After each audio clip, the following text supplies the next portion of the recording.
You're live. Oh, that's good. Okay, hello, peoples. For those who will be joining me, welcome. That I just wanted to do a brief stream today, and about a topic that I spoke about on Wednesday. Okay, and some people, some people in the past have asked me this and that about, do ghosts or spirit people, do they understand the kind of technology that we use to communicate with them? Okay, like EMF detectors, REM pods, Frank's box or Ghost box, um, basically anything like that. You know, um, would they understand what that is? Okay, or to say the item by name. Well, unfortunately, it really depends on when the people pass as to what they would understand. But a majority of it, I would say no. It depends on how long ago they passed as to how much they understand. Okay. Now, I would say that whenever a team goes out to a location and do an investigation, one thing I would suggest to do, okay, my own personal experiences, is instead of saying the name of the item, whatever the device is, okay, whatever the name of it is, okay, you don't have to say, oh, I'm going to set up this REM pod or this Ghost box or Frank's box or EMF detector or whatever, and that instead of saying the name of the device, say what it does.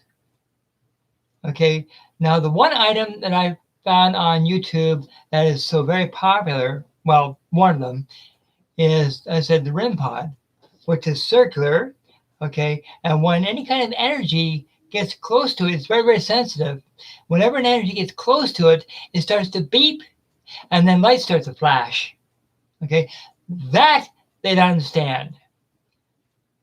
So if you're to say to the spirit person, okay,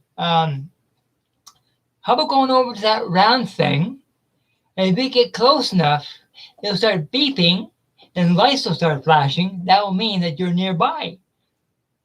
Okay, and it won't hurt you, and don't be afraid of it. It won't hurt you. It'll just let us know that you're nearby. That's it. And at times, people are kind of hesitant into going near any kind of device because they don't understand it. Okay, but once they get near it and once they observe what it does, and it's not going to hurt them, and that's when you think, okay, well, this spirit person is getting acquainted with this device.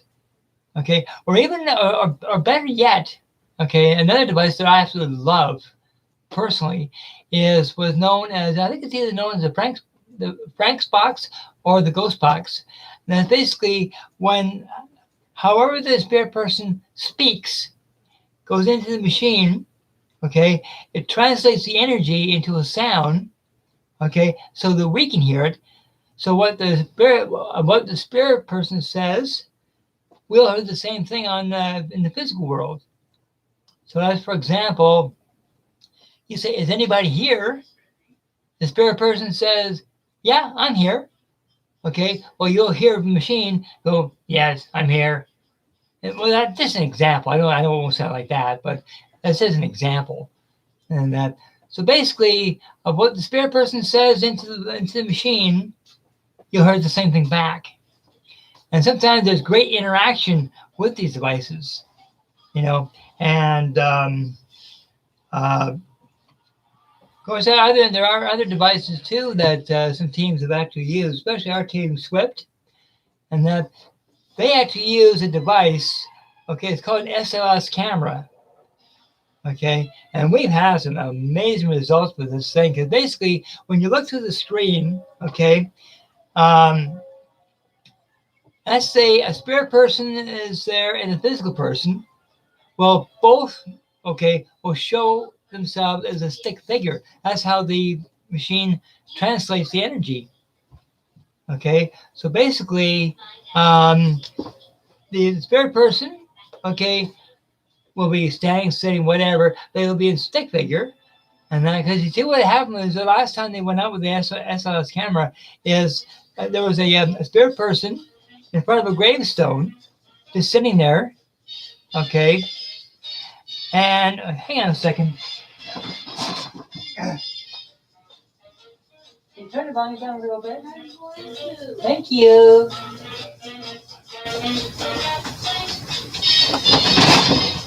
Sorry about that. And that wife's watching TV. Anyway, so basically what happens is what happened was there was a spirit person in front of a tombstone sitting down. So what I forget who was operating the camera, but whoever was behind the camera said, "Okay, okay, can you, one of the team members, can you go over and stand next to the stone, not in front of it, but next to it?" And then which they did. So when the team member went over by the stone, okay, he had two stick figures.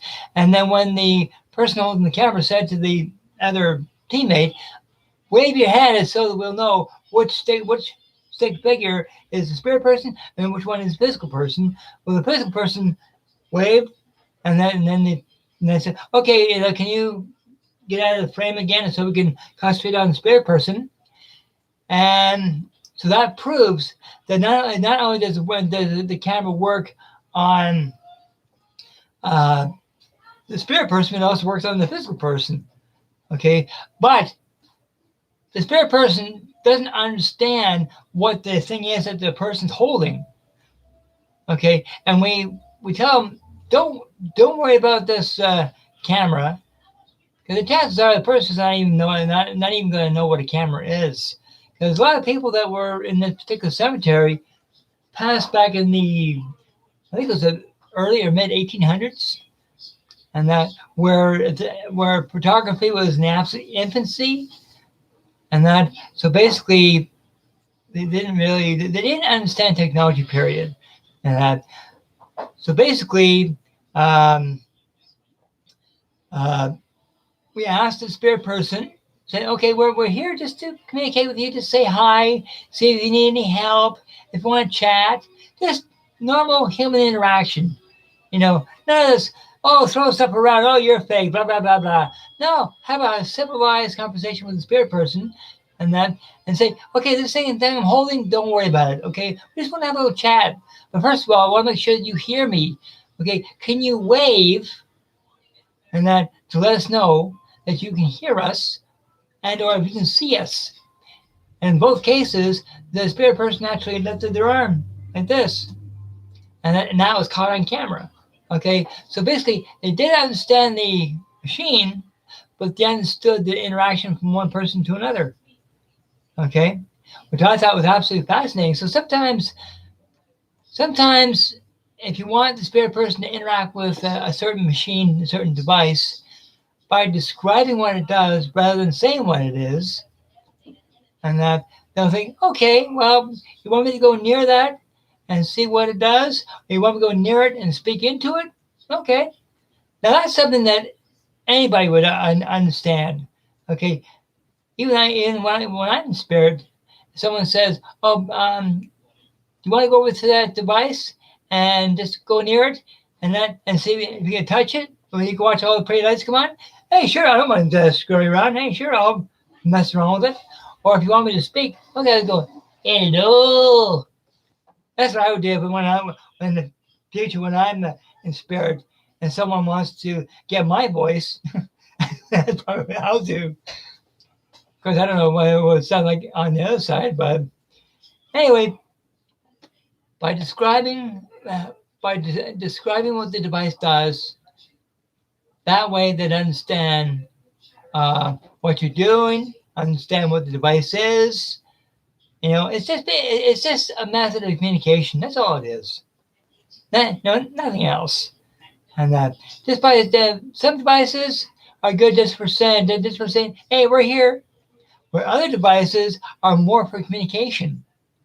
And that kind of like a yes and no things. But the Frank's box or the ghost box, where you can actually hear words, okay, that is the true interaction. Okay, you can actually hear what they're saying. Where the other devices is just basically, if the device flashes, it means yes. If it doesn't flash, that means no. So it's a yes and no thing.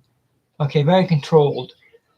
Where the other device is more in depth. But with the REM pod and the EMF meters and that's just basically saying, hey, we're here. And that, but just letting them know at that level. The spirit people, they won't know what these devices, if you say a REM pod or an EMF meter, they're not going to have a clue what you're talking about. But if you describe to them what they do and what to expect, like the lights will, then there'll be pretty little lights, so you might hear a noise that will not hurt them, and that. Sure, that'll make them a little more comfortable if they know that that's going to happen to them. Instead, they'll have a little bit of something to play with. Especially spirit children and those glowing balls that a lot of humans have now, and that children love them. And that, because I know my team, we have quite a few of them. They're about I don't know, that big maybe, and they flash in different colors. And I'm pretty sure spirit kids will see that and they'll think, hey, that's great. But what's even better, and I've seen this before, I think it's ingenious myself, and that is when they get hold of a teddy bear with something electronic in its belly, and if a spirit child gets close enough to it, it lights up. I think that's ingenious, especially for children that want to play with toys. Ideal, just like the little flashy balls, like they won't understand well, teddy bears, the kids will understand what that is, because teddy bears go back centuries, okay? But the flashy balls, they won't understand if you call them by the technical name, but if you say, oh, here's a flashy ball, kids will go nuts over them, But anyway, so the video that I did on Wednesday, I'll put a link in the description below, along with the teams that I'm part of, okay, with SWYPT, which is Southwest Yorkshire Paranormal Team, okay, as well as Derek Green Psychic Medium, okay. Both groups also have pages, okay. So whenever the team goes out to do investigation, okay, we use the SWYPT page. But for Derek's readings on Sundays, okay, he uses the Derek Green Psychic Medium page. Okay, and I'll put a link in the description below for all that. So I highly encourage you, and I invite you to join us. On the weekends and all that stuff, as well as during the week when I do my lives, and so that you can, have some fun with us. And now, if you want a reading from Derek Green, okay, on Sunday, okay, contact Shell Yules. She's our head admin, and she'll set you up for whatever reading you want to have. I think it's Tarot, Angel, and Oracle Zen cards. Okay. Now, if you want a full reading from Derek, okay, or one-on-one, just him and you only, okay, it's £25, okay, and it's for as long as it takes. Okay, it could be half an hour, it could be 3 hours. However long the spirit people want to talk, that's how long it is. And his accuracy rate is through the roof. I know he's done me many times, and he's been dead on, And in fact, my last reading that he did for me, well, I'm describing it right now of what I'm doing now. I'm continuing my spiritual work, which Derek said I have a real passion for. Very true. Okay, so I highly encourage you to, and then now if you want a one-on-one meeting with Derek, okay, contact his daughter Kelly, and she'll set you up. Okay, that's for the one-on-one. But for the in-chat reading on Sundays, okay, contact Shell Yules. Okay, so I'll put a link in the description below for all that. Now, if you're new here, and if you're new to the channel, if you're new watching this video, okay, and if you like what you hear and you want more content, please like, share, and subscribe to my channel. It helps me out big time. Okay, and I really love it. Okay, and now what I'm going to do is today I'm using directly to YouTube. Next Friday, hopefully, I'll be doing a live stream through TikTok, and then I'll post it onto YouTube. Okay, so I'm kind of alternating. One week, just YouTube. Next week, TikTok. Then I'll post it on YouTube. and so on and so forth. So I'm going to try that, see how it works. Okay, because I'm new on TikTok and I'm still learning. Yeah, so anyway, people, so have yourself an amazing weekend. And like I said, I'll put a link in the description below for everything, and for all the groups and such. And please, I invite you to check out the SWYPT group, as well as the Derek Green group, and that. And if you have any questions, our team's here to answer your questions. Okay, so anyway, God bless, love and light.